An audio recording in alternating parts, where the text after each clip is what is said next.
So what if I told you that a complete blueprint of the universe, its entire divine architecture, was hidden inside a single, simple phrase? Today, we're going to unpack an ancient piece of wisdom that reveals the very mechanics of reality. And it's all contained in one powerful instruction. Drink water from your own well? Now, on the surface, that sounds like pretty good advice, right? Be self-reliant. But in the mystical tradition, this is so much more than advice. It's a technical instruction. The ancient sources tell us that this well is the source of all divine flow, and learning how to drink from it, well, that's the key to connecting with the very essence of creation. This verse holds a profound secret. To really get this, you have to see the vision it's describing. So imagine this with me for a second. At the absolute center of everything, there's a well. But it's not a well of water, it's a well of pure, radiant, receptive light. And rising up around it are four colossal pillars of energy. One glows white, another red, a third one green, and the fourth contains all the colors at once. And together, they don't form some static temple. No, they form a living, breathing, divine throne or chariot, a Merkava. This is the actual structure of reality, and it is a structure of immense power and beauty. All right, so here's our roadmap for this journey. We're going to connect that verse to this incredible vision.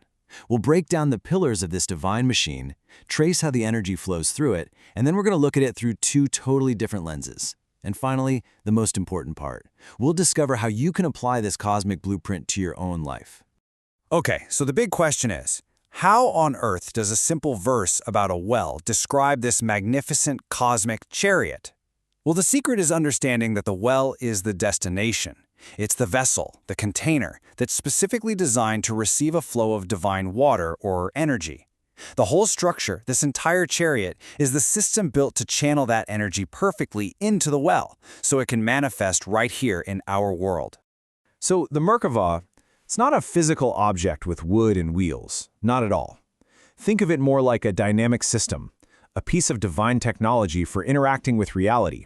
It's the interface, the bridge between the infinite, unknowable divine and our finite created world.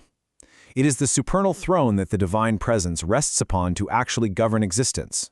So what is this chariot made of? This is where it gets really interesting. The Zohar and other mystical texts are very, very clear about this. It's not built from gold or marble or anything like that. It's built from something far more precious, souls. Specifically, the souls of the patriarchs and King David. They are the four foundational legs of this divine throne. This table lays out the whole architecture. You have to understand, these figures aren't just historical personalities. They are cosmic principles. You've got Abraham, who embodies pure, expansive kindness, or Chesed. He forms the right pillar.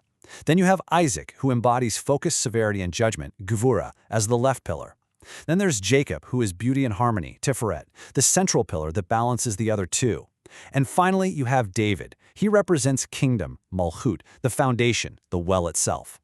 And the texts are absolutely explicit about this.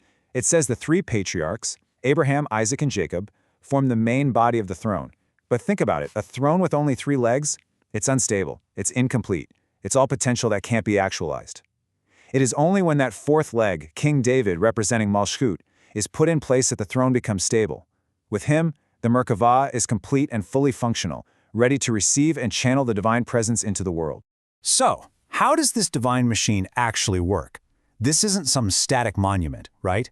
It's a living system, a cosmic engine, with energy constantly flowing through it. And this flow is where the infinite becomes finite, where divine will gets translated into actual action. It's really a four-step process.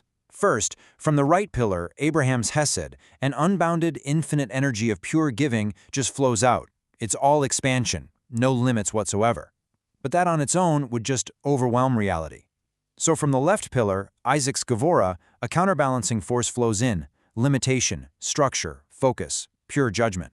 Now you have these two raw, opposing energies. They're channeled into the central pillar, Jacob's Tiferet, which does the magic trick of harmonizing them, blending expansion with limitation to create a stable, beautiful, and truthful energy. And finally, this perfectly balanced flow descends into the fourth leg, David's Malchut, the well, where it's received and manifested into our reality. And these energies aren't just abstract concepts. In the mystical texts, they're actually visualized as flows of colored light. The Zohar talks about Chesed as a radiant white light for pure giving. Gevurah is a fiery red, the the color of judgment and severity. The harmonizing force of Tiferet is green, the color of life and balance. And then these three spiritual colors converge into Malkut, which is sometimes described as black, not because it's an absence of color, but because it's the point that absorbs and contains all the other colors. It's the ultimate point of manifestation. Okay, so this point is absolutely crucial. David's role as Malshut, the foundation, is to be the well. This Sephirah is described as the feminine principle. Think of the moon. It has no light of its own, but it perfectly reflects the light of the sun. Malshut is the ultimate receptive vessel. It has nothing of its own, but it becomes the container that gets filled by the masculine, generative flow from the three patriarchs above it. Without the well, the water has nowhere to gather. Without Malshut, that divine energy can't be collected and manifested. I know, these concepts of emanations and cosmic pillars can feel incredibly abstract. So to make the mechanics perfectly clear, let's translate this ancient system into two modern analogies. We'll do one for the engineer and one for the storyteller in all of us. All right, let's look at this two ways. For the engineer out there, the Merkavah is like a piece of cosmic hardware. Abraham and Isaac are two opposing data inputs. One is expansive, one is restrictive. Jacob is the central processor that harmonizes them. And David's Malkut, that's the output node, the API that allows the whole system to interact with our world. Now, for the storyteller, it's a classic hero's quest. You've got a hero of light, Abraham, and a hero of disciplined fire, Isaac.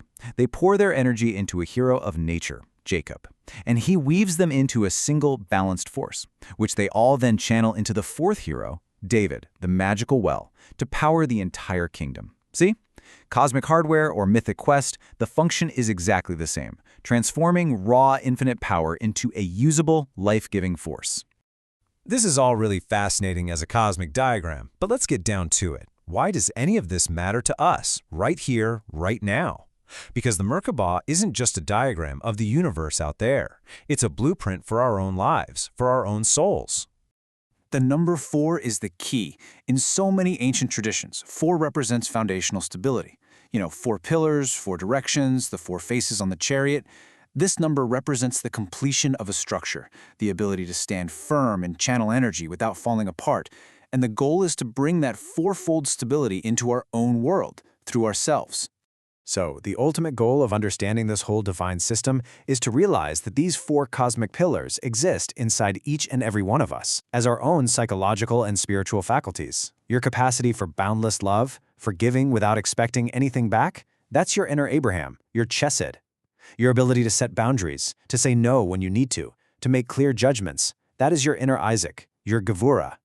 And your power to find that middle path, to harmonize love and discipline, to act with compassion and truth, that is your inner Jacob, your Tiferet.